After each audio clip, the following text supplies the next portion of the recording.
So we had in one day 1,088 political prisoners.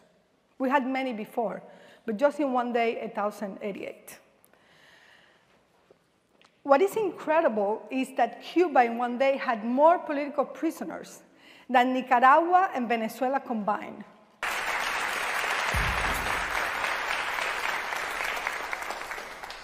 My work is about the distance between propaganda and reality. I'm Tania Bruguera, I'm a Cuban artist, and for a long time I had the privilege to, as an artist, be who I could not be as a Cuban citizen. I wanted one day that freedom was something that everyone could experience. I wanted that freedom one day was not just an experience in an art exhibition. That actually happened this July. On the 11th of July, people went into the street and screamed, "We are not afraid." Estamos aquí por la represión que hay con el pueblo, que nos tienen matándonos de hambre, toda La Habana entera se está derrumbando y estamos sin casa, sin nada. Tienen dinero para construir hoteles, para construir de todo. Y a nosotros nos tienen pasando hambre y tremendo trabajo. As you can see, Cubans were very clear about what they wanted and why they went into the street. The Cuban government wanted to portray these as just a few delinquents who here and there were doing some, trouble. But in reality, that was the biggest upraise of any time in Cuba after the revolution. This is the biggest and spontaneous action that happened across the island after 62 years of dictatorship. So we have here the person that is at the moment, apparently the president of Cuba.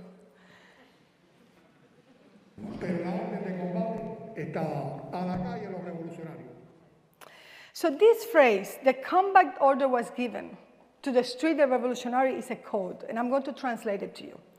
The code is that those who will go and defend the side of the people in power would not be persecuted nor judged.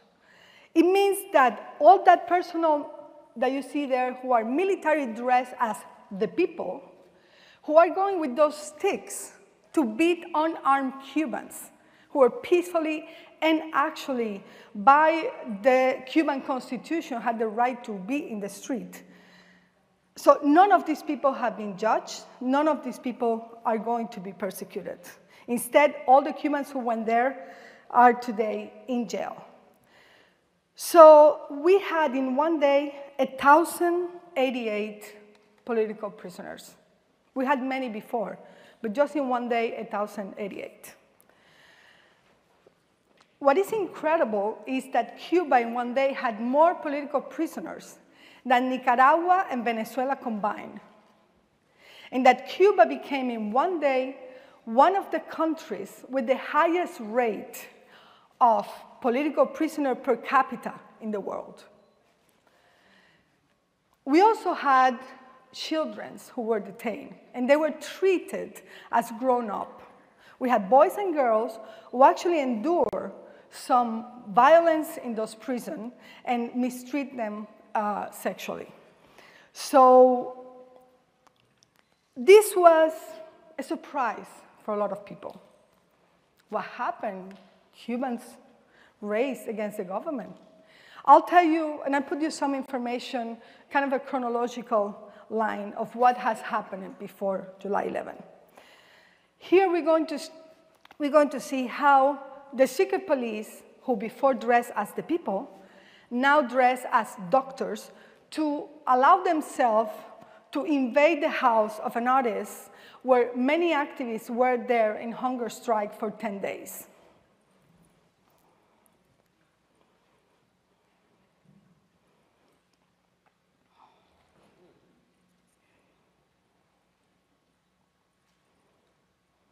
As you can see, those people are not trained to heal. Those people are trained to subdue people and put them in prison.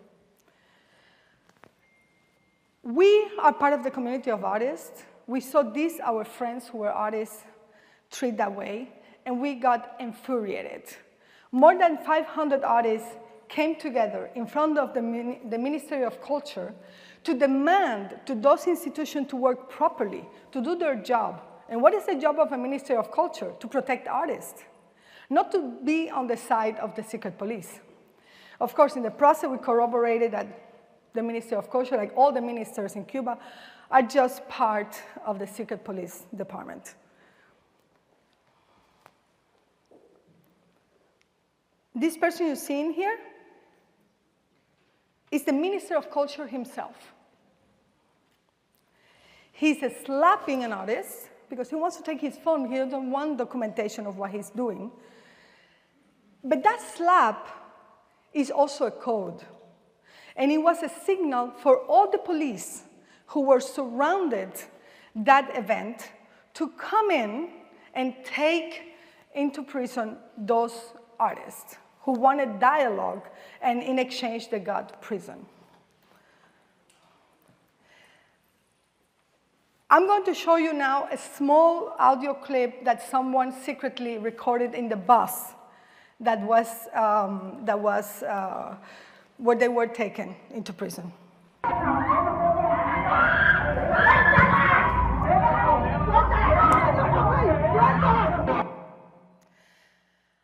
After this, we got thousands of signatures and brought this document, legal document, to the National Assembly to ask for the resignation of the Minister of Culture. 10 months later, we're still waiting. No response. On July 11, many myths were debunked. That people against the government are just 3 or 4 crazy people, that they're paid by other governments, all that stuff. But one of the ones that was impressive to see fall was the fact that we always thought that people who had the same ideology than the people in the government were protected. Well, here we see an activist, and actually a university student, who came with a poster saying, socialism, yes, repression, no. He was taken, beaten, imprisoned, and had a trial. So there are no more myths for Cuban. I'm sorry for you.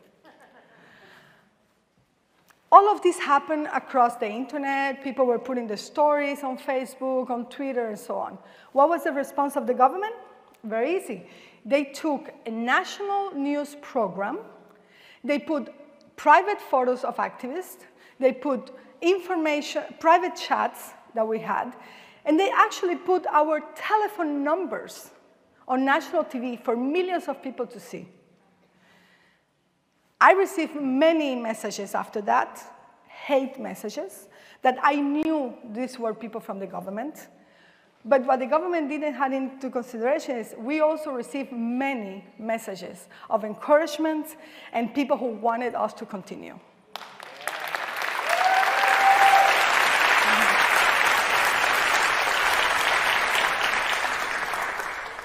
I put a demand, I put a legal defamation case against the guy who was the presenter of the program, and I got a response. I was very surprised.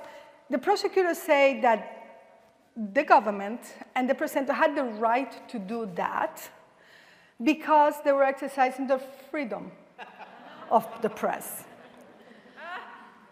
This is a place where independent activists are in prison for doing online journalism.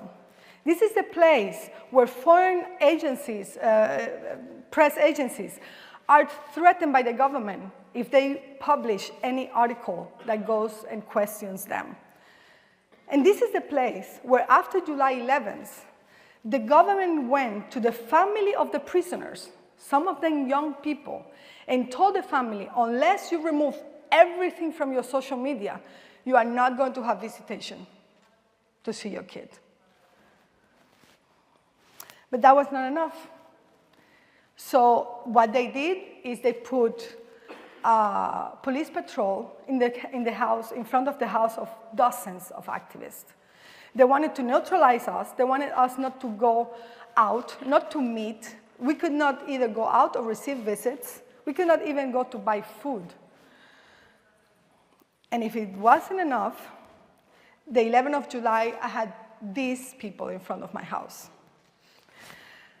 As you know now, I hope, Cuba is a militarized country where the law is not respected, where the Cuban regime sacrifices everything, including the Cuban people, to stay in power. The problem with Cuba is the normalization of political violence. One example of this is that the minister, the one who slaps, just announced that they're going to do next month an international art exhibition, another piece of propaganda to erase the pain of all the Cubans. So today, I would like you to join the cause of the Cuban people. I want you to join the boycott of the Havana Biennial, and I want you to join our revolution.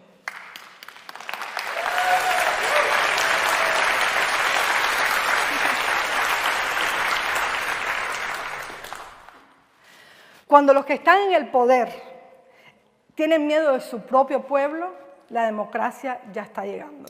Born in El Cerro, an area of Havana, in December 1987, Otero Alcántara has used his work as a tool to impact the public space, demanding respect for basic freedoms through empathy and inclusion. Soy un artista censurado en Cuba. He estado alrededor de como 30, 40 ocasiones en cárceles cubanas sin ningún tipo de justificación legal por simplemente querer ejercer mi libertad artística, mi libertad cultural, mi mero expresión libre como artista que quiero una Cuba mejor. He sufrido golpes, he sufrido secuestros por la misma razón. In 2018, along with other artists from the San Isidro movement, he challenged the implementation of Decree 349, a tool through which the government intends to limit artistic freedoms. Since then, Luis Manuel Otero Alcántara and the San Isidro movement were recognized as a group of artists, journalists, and intellectuals interested in life and freedom. In the past 3 years, Luis Manuel has given his body to activism through 3 hunger and thirst strikes. He was detained against his will under hospital kidnapping for 29 days after government agents confiscated some of his work. Since July 11th, he has been imprisoned in a maximum security detention center, accused of assault, resistance, and contempt. In violation of its own laws and the Constitution, the regime could impose on Otero Alcántara a penalty of up to 5 years in prison. En otras realidades del mundo, a los activistas, a los periodistas los secuestran y los matan. Es que aquí nacemos muertos. Aquí la gente no sabe exigir su derecho. Aquí la gente vivimos como fantasmas, vivimos como muertos, vivimos como zombies, sin derechos, sin saber que podemos optar por una vivienda digna, que podemos optar por simplemente vivir en un mundo que no sea lo que dice una persona. Y si vas en contra de eso, que te cueste prisión, inclusive la muerte. Luis Manuel Otero Alcántara has restricted access to his lawyers, family, and friends. The persecution against him has been ongoing and voracious.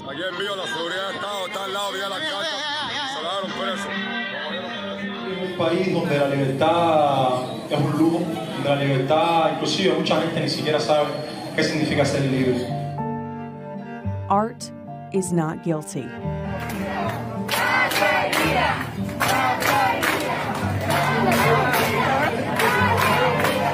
Luis Manuel is not guilty.